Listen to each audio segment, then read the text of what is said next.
नमस्कार साथियों, स्वागत है आप सभी का आपकी अपनी पाठशाला पर। मैं हूं अंकित अवस्थी। आप हैं मेरे साथ में आज से आधुनिक भारत का इतिहास पढ़ने के लिए। मेरे प्यारे साथियों, इतिहास की कक्षा शुरू हो उससे पहले इतिहास के प्रति आपके मन में जो आस्था है उसे एक बार पुनर्जागृत कर दिया जाए।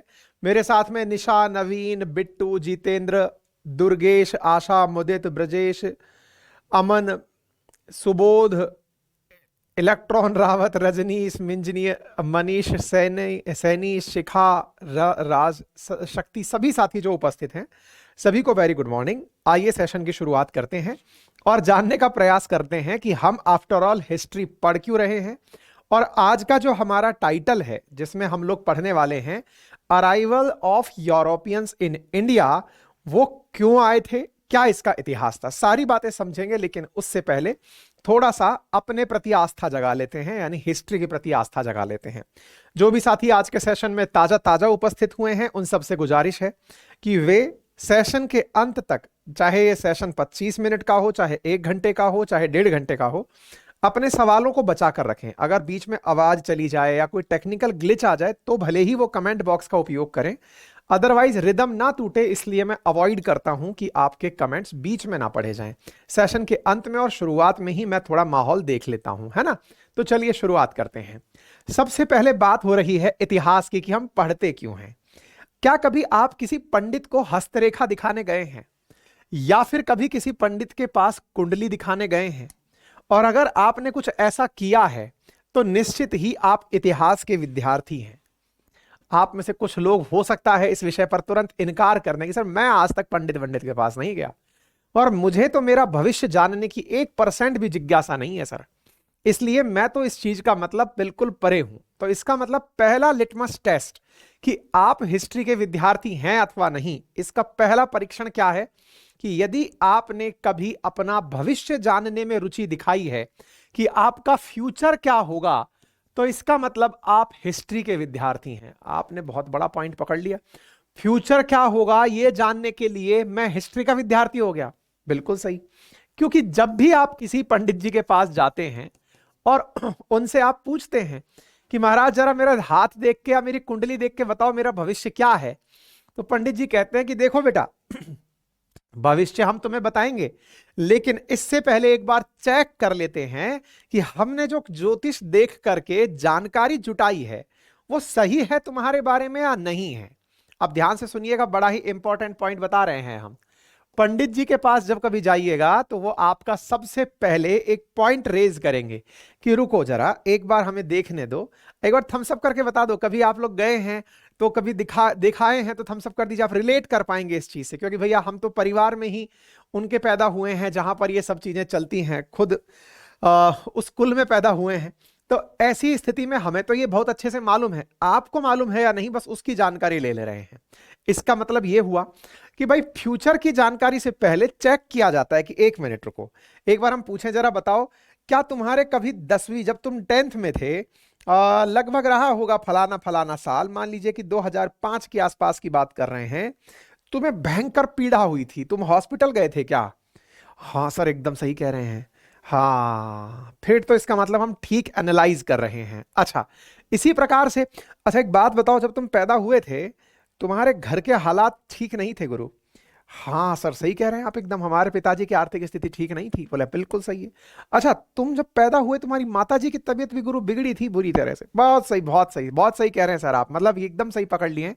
ऐसा ऐसा हुआ था जो आप बोल रहे हैं, बिल्कुल यही सब हुआ था। तो इसका मतलब जब यही सब हुआ था वाली जब नीति तक आप पहुंचने लगते हैं तो ऐसी ही समय में आपको इतिहास का टेस्टिंग करा रहा होता है पंडित, आपको हिस्ट्री का टेस्ट दिला रहा होता है।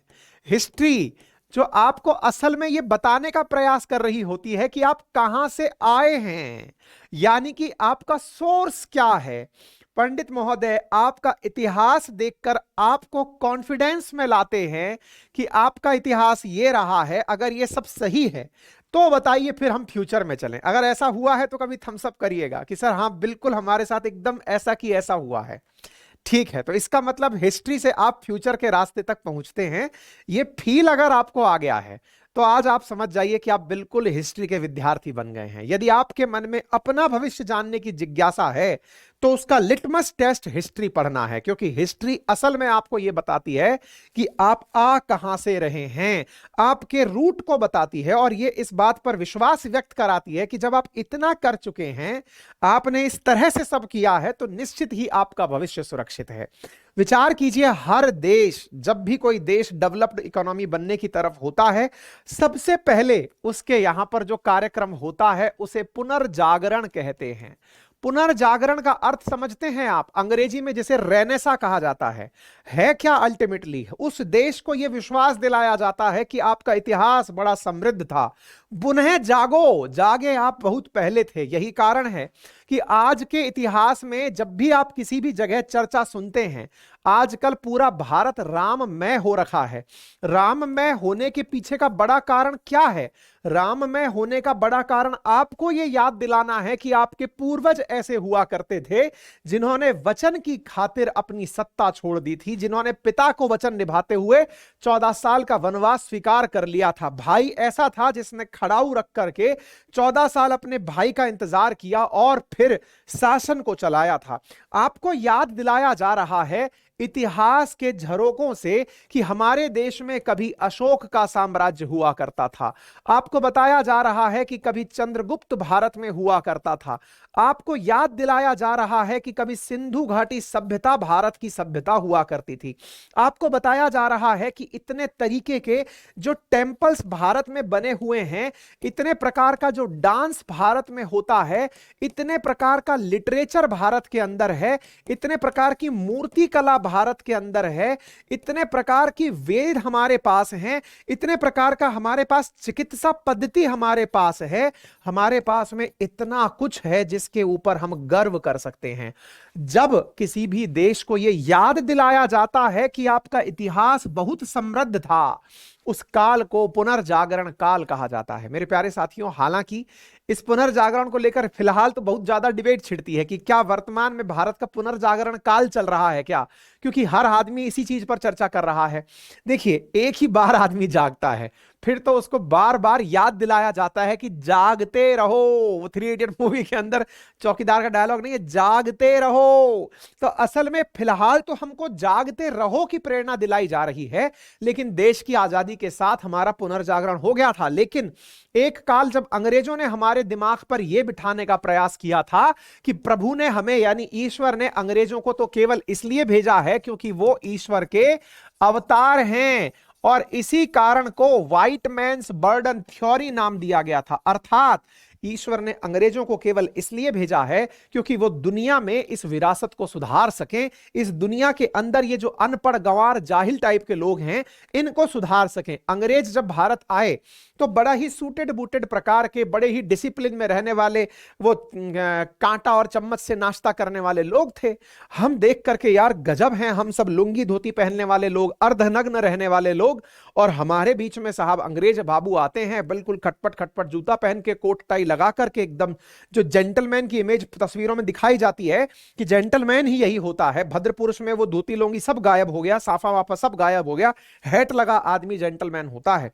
भाई साहब अंग्रेजों ने हमारे दिमाग में बिठाया, और तो और हमें यह एहसास दिलाया कि तुम लोग तो गंवार हो, तुम्हें तो कुछ पता ही नहीं है। अच्छा, गंवार विश्वास दिलाने का तरीका क्या होता है? जैसे मैं आपको अगर यह विश्वास दिलाऊं कि आपको कुछ नहीं आता, तो मैं कैसे विश्वास दिलाऊं? आपसे मैं कोई 10 20 50 सवाल पूछ लूंगा विषय के बारे में, आपका कॉन्फिडेंस टूट जाएगा। हाँ यार, बात तो आप सही कह रहे हो सर, आपको सब पता है, हमें कुछ नहीं पता है, इसका मतलब आप ही सही होंगे। कई बार बुद्धिजीवियों को कभी आपने डिबेट करते देखा हो तो वो क्या करते हैं, आपके सामने 15-20 फैक्ट ऐसे फेंकेंगे, आपको लगेगा अरे बाप रे, अपना तो सुपड़ा ही साफ हो गया, अपन को तो कुछ आता ही नहीं है। और जब अपन को कुछ नहीं आता तो इसका मतलब सामने वाला व्यक्ति प्रबुद्ध आदमी बैठा हुआ है, प्रबुद्ध बैठा हुआ है तो बस यही सही कह रहा है। अंग्रेजों ने हमारे सामने यही सब कलाबाजी करी, हमें बता रहे हैं कि देखिए घड़ी कैसे चलती है, देखिए सूरज अब ऐसा होगा, समय ऐसा होगा, फलाना चीज ऐसे हो जाएगी, ट्रेड ऐसे होता है, कपड़ा ऐसे बनता है, इंजन ऐसे चलता है, बल्ब ऐसे जलता है, पंखा ऐसे चलता है। हम करो यार गजब बुद्धिमान आदमी हो यार तुम, हैं तुमको सब पता है। बोले हाँ अपन को सब पता है। तो भाई एक बात बताओ, तुमको सब पता है तो तुम यहां काहे आए हो फिर? तो ईश्वर ने हमें भेजा है इस काम के लिए कि जाइए और पूरे दुनिया के अंदर जहां जहां अनपढ़ जाहिल गंवार किस्म के लोग हैं, ग्रामीण लोग हैं, उन्हें सुधार कर आइए। हम तो इसलिए आए हैं। अच्छा, आपका मतलब सीधा है कि आप व्यापार करने नहीं आए हैं। अरे नहीं भाई। अच्छा, आप हम पर राज करने भी नहीं आए, बोले पगला गए हो क्या? हम आप लोगों को सुधारने आए हैं, संस्कृताइज करने आए हैं, आपको संस्कृति देने आए हैं, आपके अंदर परिवेश सुधारने आए। अरे यार कितने नेक आदमी हो यार, अंग्रेज मतलब। भाई साहब, आपको जानकर आश्चर्य होगा, हमारी जब भारत में पहली बार राष्ट्रीय चेतना में राजनीतिक दलों का निर्माण हुआ और कांग्रेस की स्थापना हुई, उस समय तक शुरुआती कांग्रेस के जो लोग थे वो तक ये विश्वास करते थे कि अंग्रेजों को तो यहां पर ईश्वर ने देश को सुधारने भेजा है। हमें यही नहीं पता था कि हमारा इतिहास कितना समृद्ध है। अच्छा, इसके बीच में एक बड़ा तर्क आता है, हमें क्यों नहीं पता था कि हमारा इतिहास कितना समृद्ध है? इसके पीछे की क्या गणित है?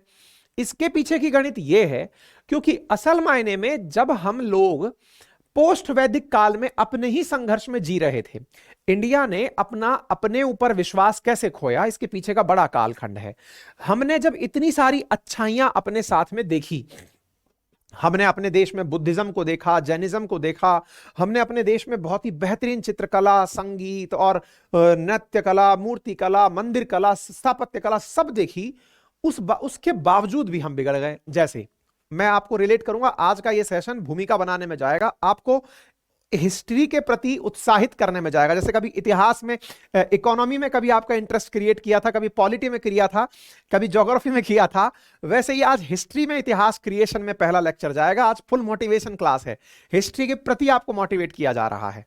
तो आपके दिमाग में एक प्रश्न बनेगा कि सर आज से रिलेट करके जरा बताइए। मैंने कहा बताते हैं। आज जरा बताओ, अमेरिका के पास किस चीज की कमी है? अरे सर, सर्वशक्तिमान है, उसके पास तो सब कुछ है। मैंने कहा बहुत बढ़िया, उसके पास में इस समय पैसा है, पावर है, सब कुछ है। बोले हाँ बिल्कुल सही है सर, लेकिन अमेरिका की जनरेशन को क्या हो रहा है? अमेरिका के लोगों को जीने का सब खत्म हो गया, आश्रय मतलब अपेक्षा खत्म हो गई, जीने के प्रति उनकी जो महत्वाकांक्षा है, जो लोकल नेटिव अमेरिकन हैं या यूरोपियंस हैं, और ड्रग्स ले रहे हैं, चरस गांजा फूंक रहे हैं, कोकेन खा रहे हैं, दारू पी रहे हैं, और बस जिंदगी काट रहे हैं, जीने के लिए कुछ बचा ही नहीं ना। और जो थोड़े बहुत उद्यमी प्रकार के लोग हैं वो अंतरिक्ष यात्रा में निकले हुए हैं। जो एलन मस्क वगैरह है वो कोकेन लेता हुआ पकड़ा गया, थोड़े दिन पहले न्यूज में सुना होगा आप लोगों ने कि वो ड्रग्स लिया है। क्यों? क्योंकि किक नहीं आ रही है ना, तो किक लेने के लिए कुछ भी कर रहे हैं, राह भटक गए हैं। हमने इतना उन्नत काल देखा, सोने की चिड़िया बन गए थे हम, लेकिन सोने की चिड़िया बनते ही कहते हैं ना, दुनिया में सबसे मुश्किल टास्क क्या है? ऊंचाई तक पहुंचना। गलत बात। ऊंचाई पर बरकरार रहना सबसे बड़ा टास्क है। और ऊंचाई पर बरकरार रहने का एक बहुत बड़ा नियम है, गूढ़ रहस्य है, ये लिख लीजिएगा। जब आप अपनी लाइफ के टॉप पर हो, तो टॉप पर बने रहने की अगर आप मेहनत कर रहे हो तो आप टॉप पर नहीं रह पाओगे। आप कह रहे हैं क्या बात कर रहे हो सर, टॉप पर बने रहने की मेहनत कर रहे हैं, हम टॉप पर नहीं रह पाएंगे, कहना क्या चाहते हो?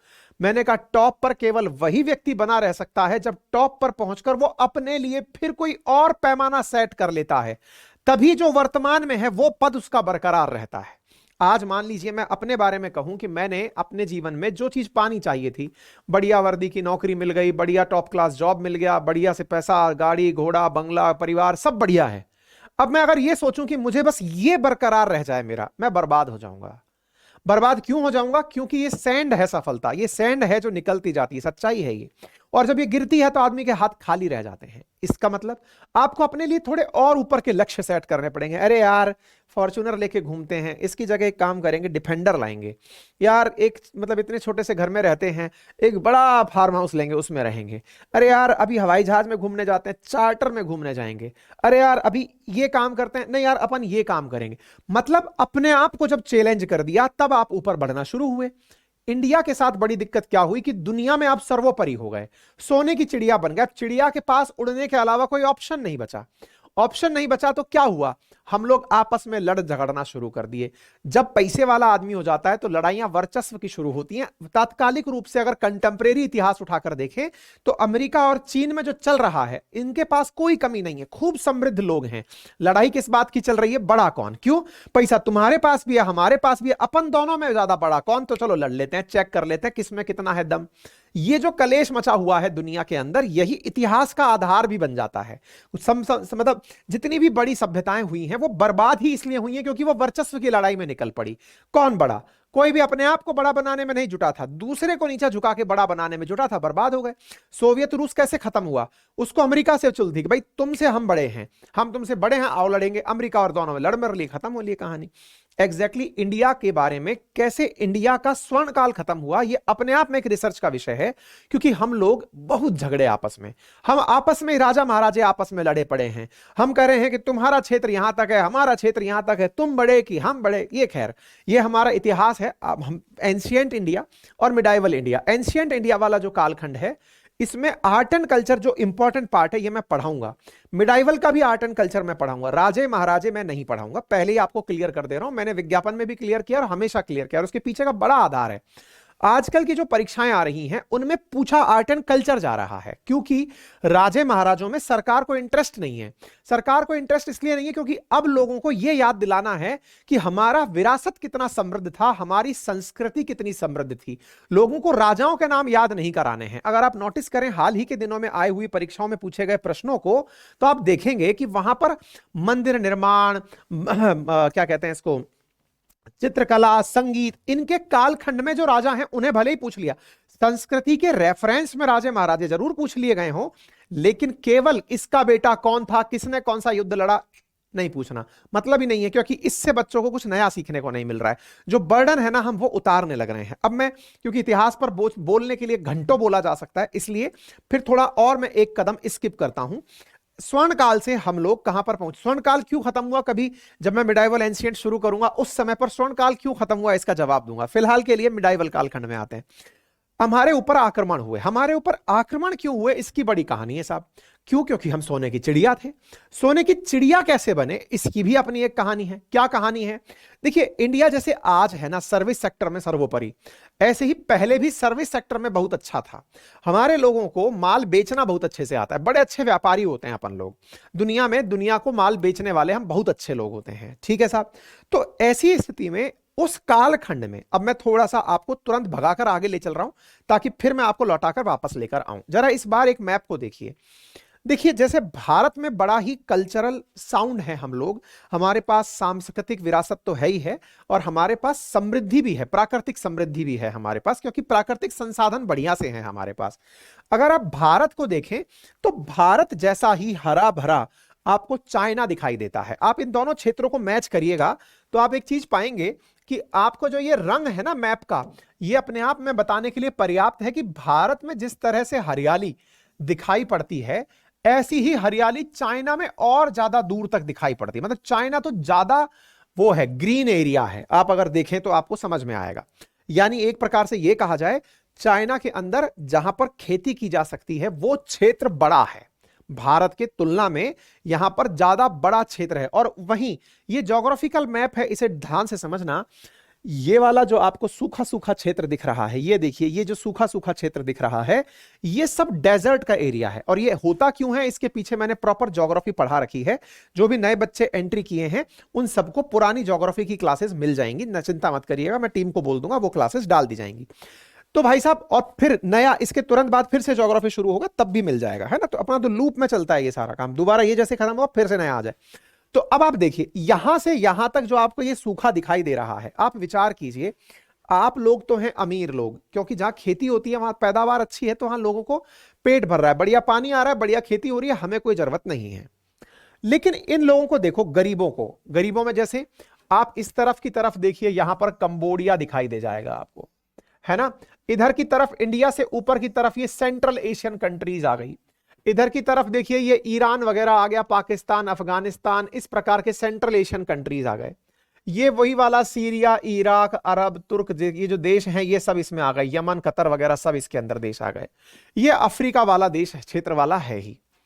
अगर आज के परिप्रेक्ष्य में आप चीजों को रिलेट करें तो आप क्या पाएंगे, जहां जहां सूखा है वहीं से ही तो हमारे ऊपर आक्रमण हुए हैं। चाहे चंगेज खान का आक्रमण हो, चाहे तुर्कों का आक्रमण हो, चाहे अफगानों का आक्रमण हो, ये सब इन्हीं सूखी जगह से आए हुए लोग बाग थे।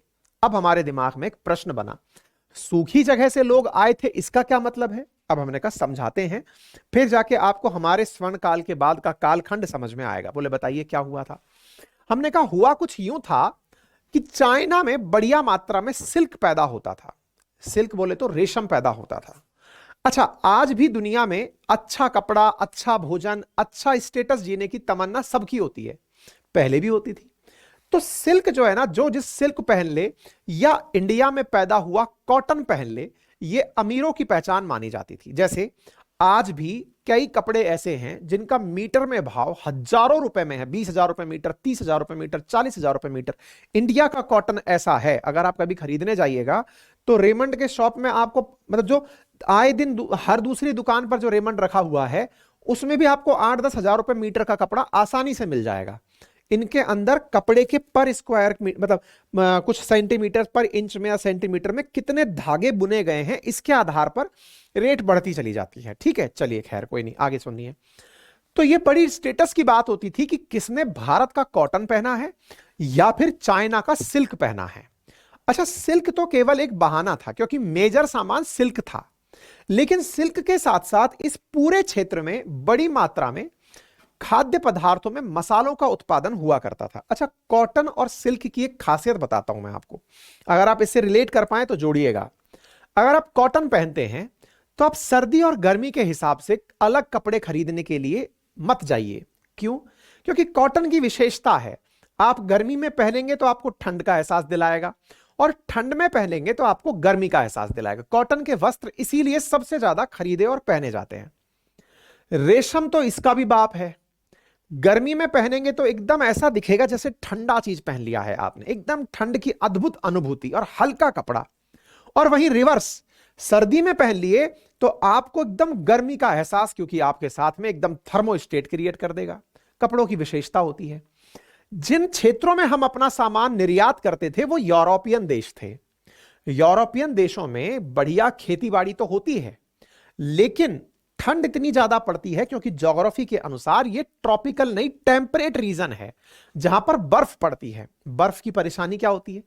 बर्फ में कोई भी चीज लंबे समय तक अगर आपको बचा के रखनी है, उदाहरण के लिए मुझे, अगर मैंने खाना बनाया और वो लंबे समय तक चल जाए, इसके लिए मुझे खाने को प्रिजर्व करने की आवश्यकता पड़ेगी। क्यों? क्योंकि आपको कुछ ही सीजन ऐसे मिलेंगे जब आपकी फसलें पैदा होंगी, अदरवाइज तो आपको प्रिजर्व ही करना पड़ेगा। आज से रिलेट कर लेते हैं एक बार।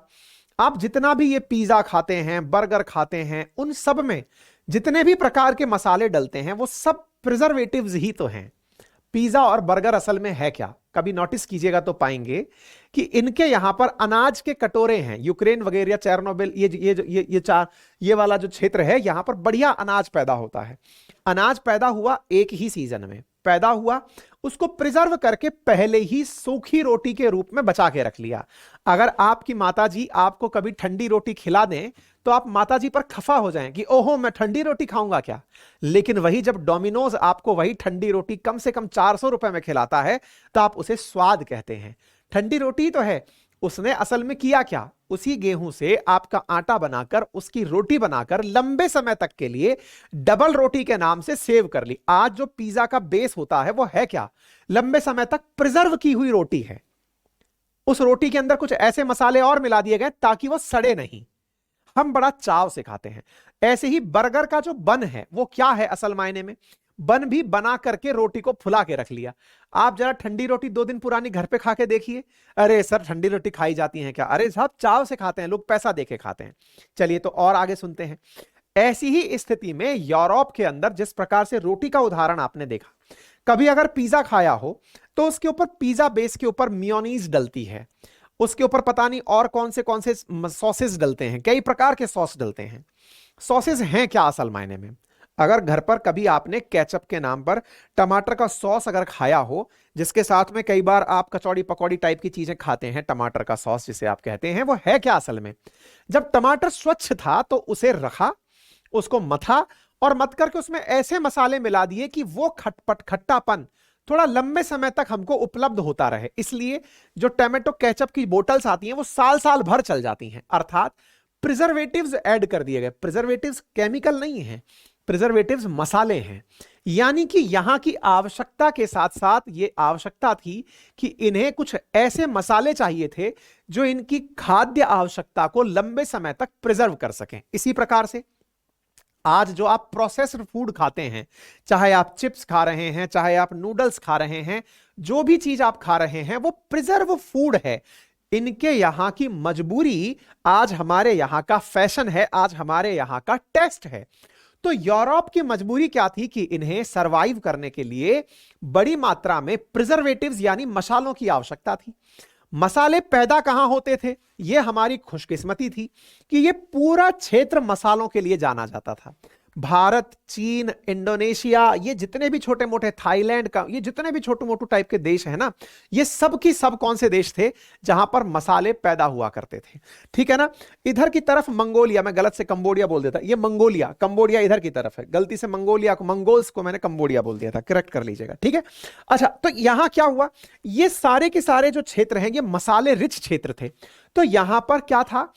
कॉटन, रेशम और मसाले, ये तीनों सामान बिकने के लिए यूरोप जाया करते थे। कहां जाया करते थे? यूरोप जाते थे। तो हमारे ऊपर हुए सारे आक्रमणों को मैच करना, जिस रास्ते से ये सामान जा रहा है उसी रास्ते में सारे लुटेरे बैठे हुए हैं। जरा देखना भाई, चाइना से निकल करके रेशम निकला और रेशम चल दिया इस रास्ते से होते हुए। अब ये कौन सा क्षेत्र जरा पहचानिएगा साहब? ये मंगोलिया आ गया, मंगोल, उलन बटोर जिसकी राजधानी है। ठीक है ना, मंगोलिया वाला क्षेत्र ये रहा। अच्छा साहब, आगे क्या हुआ? सामान लेकर के यहां से कुछ भारतीय लोग भी इस रास्ते पर पहुंच गए। अपने यहां का कॉटन लेकर के कुछ भारतीय लोग पहुंच गए कि चलो साहब हम भी आपके रास्ते चलेंगे। जैसे आज नहीं होता है एक्सप्रेस हाईवे से निकलना है तो इसी प्रकार से निकलेंगे, तो बिल्कुल वैसे ही यहां से निकलना शुरू हुआ। अब ये चल दिए यहां होते हुए, ये देखिएगा कहां से होते हुए जा रहे हैं, जरा पहचानना भाई। यहां से ये रहा तिब्बत वाला क्षेत्र और तिब्बत से ऊपर ये सेंट्रल एशिया वाला कंट्री आ गया, कजाकिस्तान, उज्बेकिस्तान, तुर्कमेनिस्तान, किर्गिस्तान, ये सारे के सारे तिस्तान वाले जो देश हैं इनमें से होकर के आप निकल रहे हो। ये देखो, ये चलते हुए रास्ते रास्ते जा रहे हो। इस बीच में इंडिया फिर से एंट्री किया। कैसे? पहले इंडिया कहां तक था? अरे पाकिस्तान भी तो इंडिया ही था। तो पाकिस्तान इंडिया था, तो ये वाला जो क्षेत्र आपको दिखाई दे रहा है ये कौन सा है? ये वही वाला क्षेत्र है जहां पर सिंधु घाटी सभ्यता है। यानी ये वो वाला क्षेत्र है जहां पर बढ़िया मात्रा में अनाज पैदा होता है, गेहूं पैदा होता है। विचार कीजिएगा, यहां पर गेहूं पैदा हो रहा है, चावल पैदा हो रहा है, बढ़िया फर्टाइल लैंड है। हमने यहां से कपड़ा इस रोड पर पहुंचाया, यहां से हमने खाद्य पदार्थ इस रोड पर पहुंचा दिए। ये रोड असल में था क्या? जैसे कभी बद्रीनाथ, केदारनाथ या वैष्णो देवी के रास्ते पर गए हो तो खच्चरों के चलने के जो रास्ते नहीं होते हैं, ये कुछ वैसे रास्ते हैं, थोड़े चौड़े चौड़े रास्ते हैं, बीच में कोई व्यवधान नहीं है, सूखा बंजर रास्ता है, चले जा रहे हैं। चलिए साहब, चलते जा रहे हैं, चलते जा रहे हैं, और ये देखते जाइए। अब ये कौन सा क्षेत्र आ गया? अफगानिस्तान वाला क्षेत्र आ गया। नीचे ये कौन सा एरिया आ गया? पर्शिया। पर्शिया जिसे आज आप ईरान के नाम से जानते हैं, ये रहा ईरान। ईरान वाले क्षेत्र के उत्तर से होते हुए इधर आपको दिखाई दे रहा है कैस्पियन सी, इसके दक्षिण से होते हुए आप ईरान से होते हुए निकल रहे हैं। कहां एंट्री कर रहे हैं? सीरिया वाले क्षेत्र में से होते हुए एंट्री कर रहे हैं। करते जा रहे हैं, करते जा रहे हैं, और फिर देखिए यहां पहुंच गए। इस क्षेत्र को नाम दिया गया, यहां पर ये जो क्षेत्र आपको दिख रहा है ये था पूरा की पूरा तुर्की।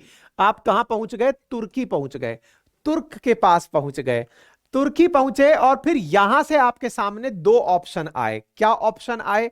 या तो सीमा से होते हुए, बॉर्डर से होते हुए अंदर एंट्री की जाए, या फिर यहां पर एक क्षेत्र था ये वाला जिसको मैंने कई बार बोला है, कुस्तुनतुनिया, कॉन्स्टेनोपोलिस कहा जाता है जिस क्षेत्र को, यहां से होते हुए लैंड रूट के माध्यम से यूरोप में एंट्री कर गए। यूरोप में जो सबसे पैसे वाला देश हुआ करता था उन जमानों में, ये जूते के जैसे शेप का, ये जो दिख रहा है आपको सैंडल जैसे आकार का देश, इसका नाम है इटली। ये इटली सबसे समृद्ध देश हुआ करता था, सबसे पैसे वाला देश हुआ करता था, क्योंकि यहां पर पुनर्जागरण बहुत पहले हो लिया था। निर्माण की वस्तुएं यहां पर, इसलिए आज भी जब भी कोई भी सौंदर्य चीज की बात होती है, सौंदर्य प्रसाधन की बात होती है, नाम इटालियन वस्तुओं का ही आता है। अगर मार्बल भी है तो इटालियन, और जितने भी फेमस ब्रांड्स है ना आज सुंदरता के नाम पर जो काम में लिए जाते हैं वो इटालियन है। जितनी भी सुंदर डेस्टिनेशंस हैं, जितनी भी सुंदर कला है, जितनी भी प्रकार का नृत्य संगीत जो भी है दुनिया में, वो बेस्ट किस्म का इटालिया में माना जाता है, जहां की भाषा लैटिन हुआ करती थी। और यही कारण है कि आज भी कई वर्ड दुनिया में लैटिन भाषा में ही बोले जाते हैं। ये था इटली। कुल मिलाकर सबको इटली तक पहुंचना होता था। तो पहले तो आप ये बताओ थम्सअप करके, क्या आपको ये ट्रेड रूट के बारे में थोड़ी सी पिक्चर बनना शुरू हुआ? एक बार थम्सअप करिए अगर आपको ये बात समझ में आ रही है। हल्का सा थम्सअप कर दीजिए। मैं नॉन स्टॉप एक ही लाइन में बोलता चला जा रहा हूं।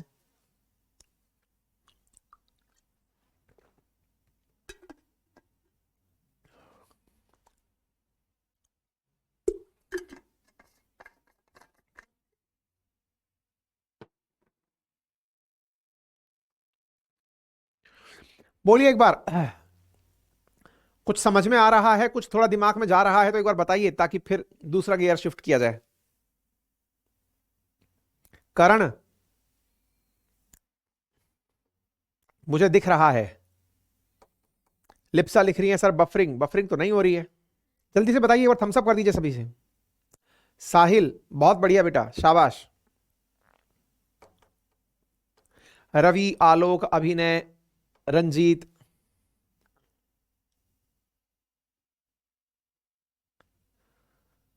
अब शिवम, अतुल,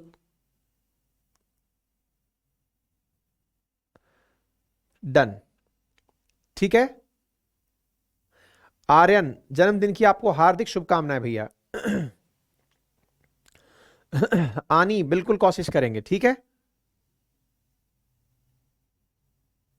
चलिए। तो उम्मीद है कि आपको ये वाली बात समझ में आ गई अच्छे से। अच्छा, अब और ये जितना भी जानकारी मैं यहां दे रहा हूं ना, ये अपने नोट्सों में है भाई। मैं पहले ही बता दूं कि मैं जो भी पढ़ाऊंगा वो अपना जो हैंड रिटन नोट्स उपलब्ध है उसके अंदर ये सारा कंटेंट है। तो आप लोग आज ही जाकर के वो जो अपने बुक मंगाई हुई है उसमें जाकर पढ़ लीजिएगा, और जिन्होंने नहीं मंगाई है आज ही ऑर्डर कर दीजिएगा। आप लोग अपने ऊपर जिस प्रकार से 1999 का इन्वेस्टमेंट किए हैं ना, ऐसा ही एक 1999 का इन्वेस्टमेंट कर लीजिए। जीवन में आप उससे ज्यादा की चाय पी जाएंगे, ये मुझसे यकीन मानकर चलिएगा। लेकिन खुद के ऊपर, किताब पर, खुद के ऊपर, पढ़ने के ऊपर अगर आप 2000 रुपया नहीं खर्च कर पा रहे हैं तो आप चिंता करिए कि आपको अपने साथ क्या देखना है फ्यूचर। ये विचार कीजिए। इतना नॉमिनल कीमत पर बेहतरीन कंटेंट हमने उपलब्ध कराया है, एक बार जाकर पढ़िएगा। बहुत मॉडर्न मॉडर्न इतिहास पूरा वहीं से पढ़ा रहा हूं, अपने नोट्स में सारा की सारा। ठीक है ना, वहां जो हैंड रिटन नोट्स है ना, आप यहीं से ऑर्डर भी कर सकते हैं उनको। ठीक है बेटा, एप्लीकेशन पे से ही ऑर्डर हो जाएगा। आज ही ऑर्डर प्लेस कर दीजिए। पढ़ना है आप लोग अपने ऊपर जिद मार करके कि मैं चाहे कुछ करूं ना करूं, जीवन में खुद के ऊपर ये खर्चा जरूर करूंगा, उस तरह के खर्चे में करिए उसको, बाकी मर्जी आपकी। हैंड रिटन मटेरियल था अपना वो। ठीक है, चलिए अब आगे बढ़ते हैं। अब क्या होता है साहब, ये तो हमको सारी बातें समझ में आ गई। अब सारा खेला यहीं से शुरू होता है। कैसे शुरू होता है? मैंने आपसे क्या कहा, हमारी सबसे बड़ी दिक्कत क्या है? हमारे पड़ोस वाले तरक्की कर जाएं। पड़ोस वाले तरक्की कर गए तो साहब नाम आता है इटली का, कि इटली तरक्की कर गया। अब इटली जब तरक्की कर गया, एक सेकंड मैप को थोड़ा सरकाना पड़ेगा हमें लग रहा है। एक मिनट रुकिए।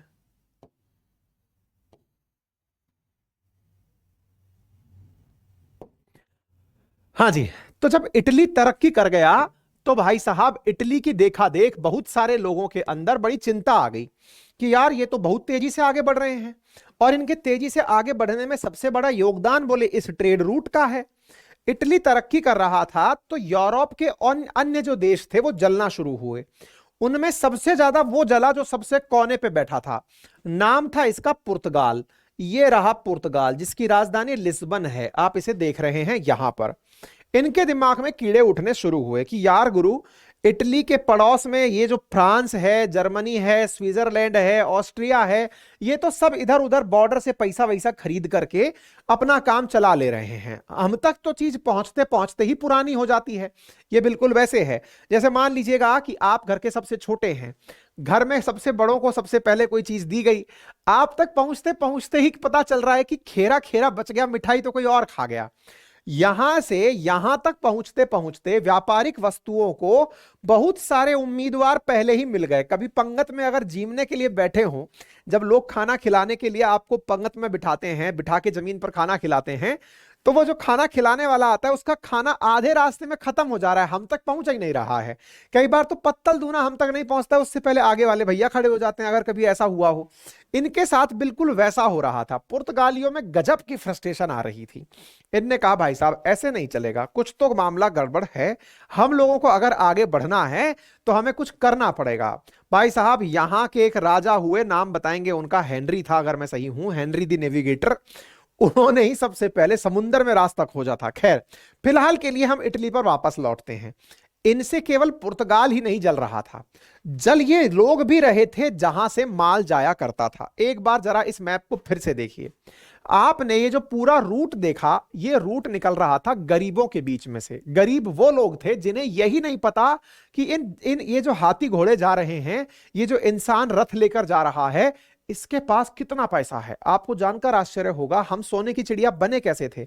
हम अपना माल बेच करके चाइना वालों का भी रेशम ले जाकर बेचते थे और उसके बदले में बढ़िया पैसा कमा के लाते थे। यानी कि गोल्ड तो हम लोग इतना लेके आते थे, क्योंकि उस समय पर करेंसी के नाम पर चलता ही क्या था, सोना और चांदी। सार्वभौमिक रूप से गोल्ड ही एक ऐसी करेंसी था जो 1970 तक चला है, जब तक अमेरिका ने डी डॉलर मतलब गोल्ड से डॉलर को डिटैच नहीं कर दिया, तब तक गोल्ड ही सर्वमान्य रूप से चलता रहा है। ठीक है ना। तो भाई हम लोग बड़ी मात्रा में यहां से सोना चांदी लेकर आते थे। अब होता क्या था, हमारे बड़े सारे जो व्यापारी लोग थे वो पैसा लेकर आते और आकर के अपने क्षेत्रों में बस जाया करते थे। आप देखिए ना, ये वाला पूरा की पूरा क्षेत्र कौन सा है, अगर आप याद कर पा रहे हैं, ये पूरा बिहार बंगाल वो वाला क्षेत्र है। आज जिन क्षेत्रों को आप देखते हैं ना, काफी ज्यादा तरक्की के हिसाब से पिछड़े हुए हैं, भाई इन्होंने गोल्डन टाइम जिया है अपने क्षेत्र का। ये चंद्रगुप्त, अशोका फशोका जितने भी सुने ना आपने, ये सब यहीं के थे, इन्हीं क्षेत्रों से हुआ है। बड़ी बड़ी सभ्यताओं का जन्म इन्हीं क्षेत्रों से हुआ है भाई, ये छोटी जगह नहीं है। आज क्या लोग मानते हैं ना, अरे बिहार बिहार तो बोले कोई नहीं, बेचारे श्रम कर रहे हैं, बहुत सारी संख्या। भाई ये गोल्डन टाइम जी चुके हैं अपना, अभी गोल्डन टाइम वापस आएगा इनका। इनका जागरण होना जब बाकी है, बस पुनर्जागरण जब हो गया इनका गोल्डन टाइम वापस आएगा, क्योंकि सभ्यताओं को जन्म दिया इन्होंने, समृद्धि यहां पर बहुत थी।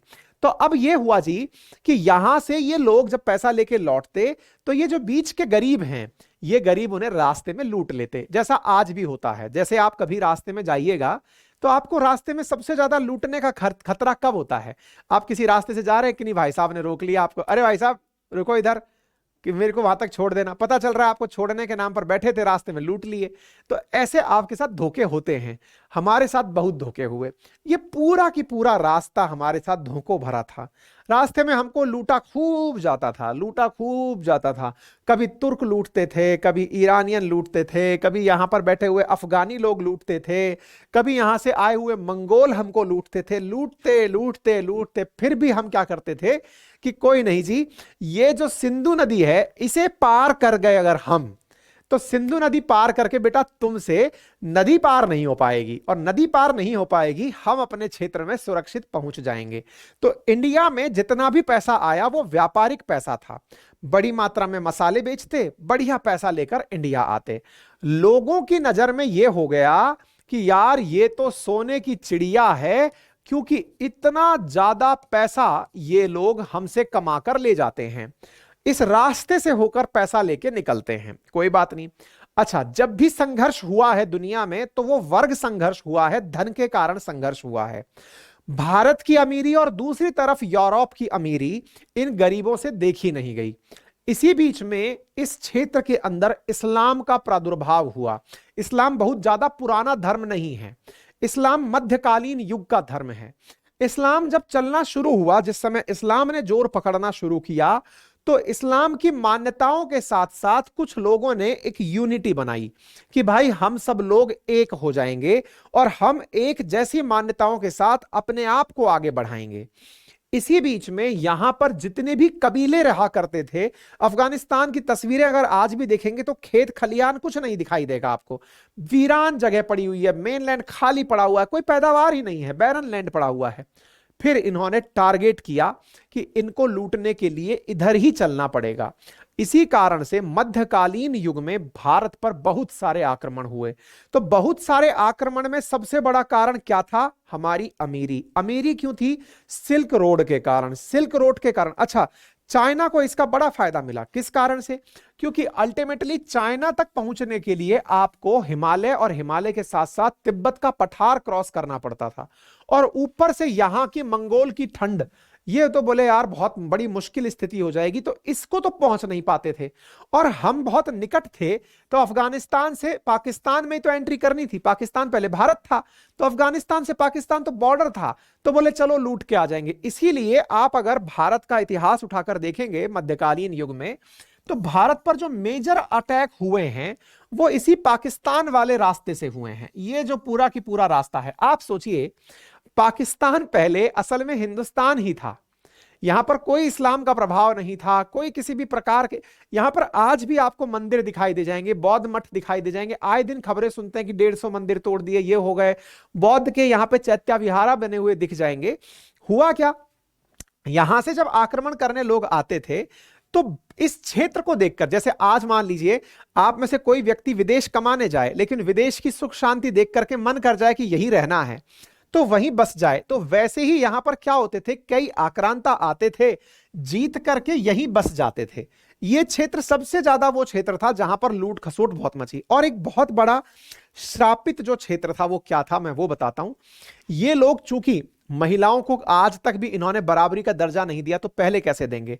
आज आप और हम जब कहीं बाहर जाते हैं तो अपनी वाइफ को साथ ले जाने की सोचते हैं। ये लोग कितने ही साल के लिए युद्ध पर निकले, पत्नियों को साथ लेकर नहीं आते थे। ऐसी स्थिति में अपनी हवस भी इन्हीं क्षेत्रों में बुझाया करते थे। मतलब एक प्रकार से ये समझिए, ये इतिहास का वो काला पृष्ठ है जिसके बारे में चर्चाएं बहुत कम होती हैं, लेकिन इससे ही संस्कृति का निर्माण होता है। अब आप उस तरह से समझिएगा। तो यहां पर क्या होता था कि ये लोग जब आते थे तो यहीं पर कई कई महीनों तक डटे रहते थे। बड़ी बड़ी फौजें आती थी, हजारों की संख्या में, लाखों की संख्या में आक्रमण यहां पर हुए हैं, लोग बड़ी संख्या में यहां आए हैं, तो यही इनके हरम चलते थे और यहीं पर ये लोग रहा करते थे। और कोई भी इस तरह का कोई प्लान तो था नहीं कि सब अत्याचारी और आक्रांता जो आएगा वो परिवार नियोजन का काम करेगा। तो यहां पर कोई ऐसा तो काम होता नहीं था, तो संतानों की भी यहां पर बड़ी संख्या में पैदाइश होती थी। तो इस क्षेत्र को अगर आप ध्यान से देखेंगे, पाकिस्तान को, पाकिस्तान पूरी तरह से अपने आप को इन्हीं से रिलेट करता हुआ पाता है, क्योंकि असल मायने में इनकी अनचाही औलादे ही हैं ये। यानी एक प्रकार से पाकिस्तान का जो अस्तित्व है वो आया कैसे, तो उसके पीछे इनके आक्रमणों का और कल्चरल इन्वेजन का बहुत बड़ा कंट्रीब्यूशन है। मतलब एक प्रकार से ये समझिए कि ये जो आक्रमण थे ना, इन आक्रमणकारियों के विचारों से प्रभावित, उनके धर्म से प्रभावित और उनके कर्म से प्रभावित। इसी कारण से पाकिस्तान में आप देखते हैं कोई एथिक्स जैसी चीज नहीं है। पाकिस्तानी बड़े अनएथिकल प्रकार के लोग हैं। क्यों? क्योंकि जिस तरह के जीन उनमें हैं, उनमें एथिक्स की कल्पना नहीं की जा सकती। तो एथिक्स का हनन भी इसी कारण से, तो मतलब आपके पुरखे जैसे रहे हैं वैसे ही होगा। अच्छा, और जब पाकिस्तान और इंडिया की अगर हम बात करें, तो इंडिया में इन्वेजन कहां तक हुआ, तो अगर आप नोटिस करें तो सबसे ज्यादा आक्रमण हरियाणा साइड में हुए हैं। हरियाणा जो पानीपत वाला जो क्षेत्र है, कुरुक्षेत्र वाला जो क्षेत्र है, जहां पर बड़ी मात्रा में अटैक हुए। इसलिए आप नोटिस करिएगा, हरियाणा के लोग बड़ी ही लंबी कदकाठी के लोग आपको मिलेंगे, बड़े मजबूत लोग, बड़े ही शार्प एजेस वाले लोग मिलेंगे आपको। इसके कारण, इसका पीछे बड़ा कारण क्या है भाई, जिनसे लड़ना है आपको, लड़ते लड़ते खुद की उन्नत किस्म डेवलप करनी है। और ऐसी स्थिति में यहां पर कल्चरल मिक्सचर होना बड़ा लाजमी है। इसलिए कई बार हरियाणा के लोग जब बोल रहे होते हैं तो आपको लगता है पत्थर मार रहा है, जैसे पत्थर मार नहीं रहा है, उसने अपने आप को इस रूप से विकसित किया है। वो वाकई में बड़ा ही सभ्य आदमी हुआ करता था, आज भी सभ्य है।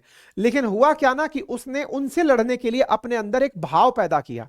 जैसे सिख धर्म के बारे में क्या कहा जाता है कि सिख धर्म असल में बना कैसे था, जब आक्रांता हम पर बहुत आक्रमण कर रहे थे तो हिंदू धर्म के अंदर ही आवश्यकता पड़ी कि अब कुछ ऐसे लोग निकलकर बाहर आए जो कि अपने सिर पर कफन बांध करके दुश्मन के खेमे पर टूट पड़े, हजारों की संख्या को एक आदमी मार सके। सिख धर्म के प्रादुर्भाव के पीछे बहुत बड़ा कारण हिंदुइज्म को या सनातन को बचाने की परिपाटी थी कि भाई इसको बचाना है।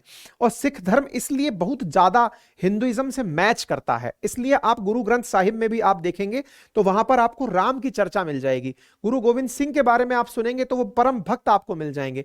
आप कई बार बाबा प्रेमानंद को अगर सुनते हैं तो वो कई बार कहते हुए पाए जाते हैं इस बारे में कि भाई देखिए कि इस तरह से सिख धर्मावलंबी उनसे मिलने आते हैं, तो वो बताते हैं ना इस चीज को। तो रिलेट करिए आप इन सब तरह से चीजों को, ठीक है साहब।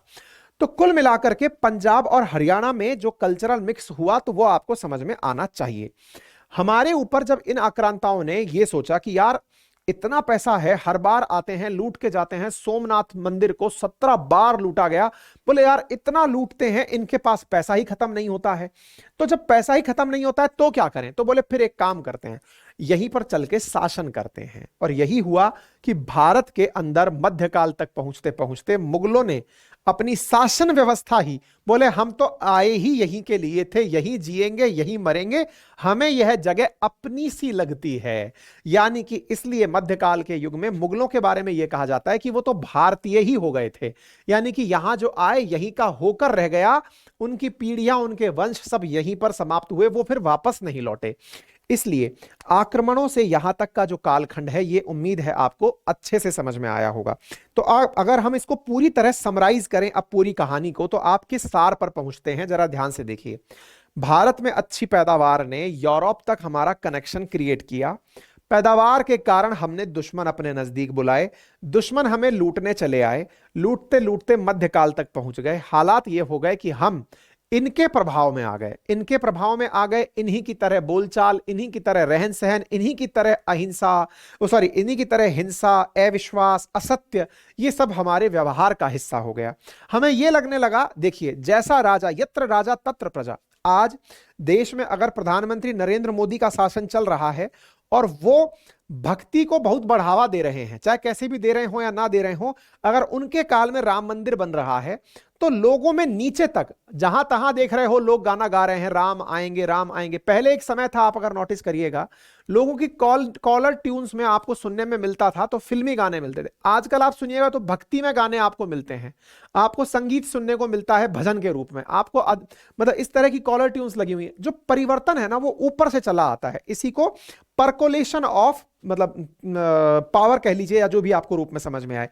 एग्जैक्टली जब देश के अंदर शासन व्यवस्था ऐसी चल रही है, मान लीजिए कि मुगलों का काल है, वो मानते हैं कि आपको अपने धार्मिक स्थलों की यात्रा नहीं करनी है तो आपको कर देना पड़ेगा, जजिया कर। अगर हिंदुओं को भी अपने मंदिरों में जाना है तो टैक्स देना पड़ेगा। तो टैक्सेशन के प्रभाव में क्या होगा कि यार इसका मतलब इससे बढ़िया है कि अपन तो जो राजा कहता है वही मान लेते हैं। इसलिए बड़ी मात्रा में कन्वर्जन हुए देश में। इसलिए कई बार आपने सुना होगा कहते हुए कि देश में असल मायने में जो मुसलमान भी बने वो ओरिजिनल मुसलमान नहीं है, वो कन्वर्टेड मुसलमान है, यानी कि उनमें से अधिकांश ने प्रभाव में आकर के धर्म अपना लिया। इसलिए कई बार आपने देखा होगा कि भारत में रहने वाले सभी लोग भारतीय हैं, हमारी अपनी अपनी एक पहचान है, धर्म तो बाद में अपनाया गया चीज है, प्रभावित होकर के अपनाई गई चीज है, उनकी रीतियां उनकी परिपाटियां अपनाई गई। इसी क्रम में जब आप इतिहास को पढ़ते हैं तो हमने अपना बहुत कुछ भुला दिया। इसका लाभ अंग्रेजों को मिला। अंग्रेजों को क्यों मिला? क्योंकि हम उनको पूरी तरह छत विच्छत हालत में मिले। जैसे इस विश्व युद्ध के बाद में अमेरिका को जापान, ब्रिटेन और फ्रांस मिला था, ऐसे ही हम ब्रिटेन को और यूरोपियंस को इन मध्यकालीन युग के आक्रमणों से छत विच्छत अपने अंदर से खाली मिले। लोगों को लगा कि इनका तो अपना अस्तित्व ही साइकोलॉजिकली समाप्त हो रखा है। उम्मीद है अब आप इस बात को रिलेट कर लिए होंगे। अब इन आक्रांताओं को यह समझ में आने लगा कि यार हमने इनको तो बढ़िया से लूट लिया, लेकिन यार ये लोग भी तो बड़े पैसे वाले हैं। अब दिमाग में आपके आएगा कि साहब इसका मतलब तो यह हुआ कि आक्रमण केवल इधर ही नहीं साहब, इधर भी होने चाहिए थे। बिल्कुल होने चाहिए थे साहब। और इसी कारण से इस क्षेत्र में, क्योंकि यह वाला क्षेत्र ग्रीक है, तो ग्रीको रोमन एम्पायर का इस क्षेत्र के एम्पायर से खूब युद्ध चला है। इधर ऑटोमन एम्पायर और उधर की तरफ से ग्रीको रोमन एम्पायर, खूब युद्ध चला है कि तुम्हें भी लूटेंगे हम। लेकिन यूरोपियंस ने समुंदर का बहुत लाभ उठाया। एक तरफ ब्लैक सी है, एक तरफ मेडिटेरेनियन सी है, केवल इतना सा क्लोज कनेक्ट था कुस्तुनतुनिया का। अदरवाइज यूरोप पूरा तरफ से समुद्र से घिरा हुआ है, कोई पहुंच नहीं पाया, लैंड से पहुंच नहीं पाया। इस कारण से ऑटोमन एम्पायर ने अपनी आखिरी विजय इस कुस्तुनतुनिया पर कर ली। कुस्तुनतुनिया पर जैसे ही विजय पताका फहराई, अचानक सप्लाई पूरी तरह से इस रास्ते की बंद हो गई। यानी कि सिल्क रूट का आखिरी पड़ाव था जब ऑटोमन एम्पायर ने कुस्तुनतुनिया पर कब्जा कर लिया। यानी कि व्यापार का जो असली जगह है, बोले अब यहां से तुम्हारे पास सामान अगर जाएगा तो हमें टैक्स देकर जाएगा। व्यापारी पहले ही बहुत लुट चुके थे, व्यापार लोग भूल चुके थे कि बोले भाई अब ना हो पाएगा, इतना टैक्सेशन थोड़ी दिया जाता है। लोगों ने इस रास्ते को बंद कर दिया और इस रास्ते के बंद होते ही पैरेलली पुर्तगाल इटली से जला भुना जा रहा था। वो कह रहा था कि यार हमको तो खुद का कुछ विकसित करना है। और इसी चाह ने, कहते हैं जहां चाहा वहां रहा, कहते हैं कि राजस्थानी लोग इतने बड़े पैसे वाले कैसे बने। दुनिया, इंडिया के अगर आप टॉप 10 पैसे वाले देखेंगे तो उनमें मारवाड़ी आपको 4-5 मिल जाएंगे। आप 100 निकाल के देखेंगे तो 40-50 आपको मारवाड़ी मिल जाएंगे। क्यों? क्योंकि जहां संघर्ष है, जहां पर जीना बहुत मुश्किल है, वहां के लोग मेहनत करते हैं। ऐसी स्थिति में पुर्तगाल, जिसको यह लगता था कि यार ये तो सब बढ़िया बढ़िया क्रीम खा गए, मुझ तक कुछ नहीं आया, तो यहां के राजा ने सबसे पहले समुंदर में यात्रा करने का रास्ता खोजा, नेविगेशन की तकनीक खोजी, और उसी तकनीक से भारत में पहली बार आकर जो पहुंचे वो पुर्तगाली थे। आए तो 1498 में थे, 1505 में तो शासन शुरू हो गया था, और सबसे पहला और सबसे आखिर तक जिन्होंने शासन किया वो पुर्तगाली थे। तो भारत में पुर्तगालियों का आगमन कैसे हुआ ये कल के सेशन में आपको बताया जाएगा। आज के लिए इतना ही। किसी को किसी भी प्रकार की कोई क्वेरी हो तो पूछिएगा।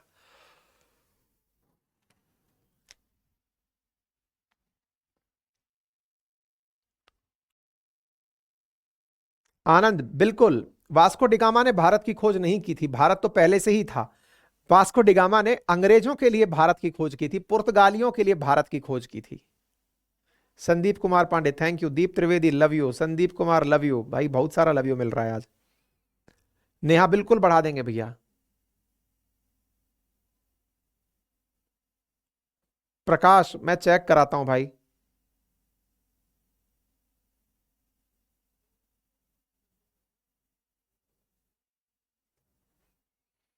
सोनू सैनी, सर मैं आपकी रिकॉर्डिंग क्लास अटेंड करती हूँ, आज आपको खास थैंक यू बोलने के लिए आई हूँ। थैंक यू सो मच भैया। देखो, जिनको भी थैंक यू बोलना है, मैंने तरीका बता दिया आप लोगों को। थैंक यू बोलने का बेस्ट तरीका है अपना एक वीडियो रिकॉर्ड करिए, 1 मिनट से छोटा रखेंगे तो ज्यादा अच्छा रहेगा, शॉर्ट्स में डल जाएगा। रख करके उसे हमारे व्हाट्सएप नंबर 7878158882 पर भेज दीजिए, या 9829104185 पर भेज दीजिए। आपको हमारा कोर्स पसंद आता है या हमारे नोट्स पसंद आते हैं, आप ही असल में हमारे विज्ञापन हैं। अगर आप हमें हमारी अपना फीडबैक हमारे पास भेजेंगे तो हमारे लिए बहुत फायदेमंद रहेगा।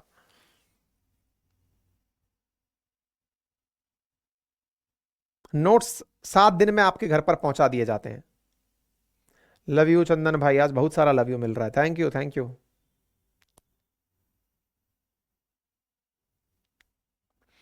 अतुल भाई, अतुल दिख जाएगा, ध्यान से देखो उसमें, नहीं तो कॉल सेंटर पे कॉल कर लो, है ना। Amit, thank you so much. Thank you, thank you, thank you.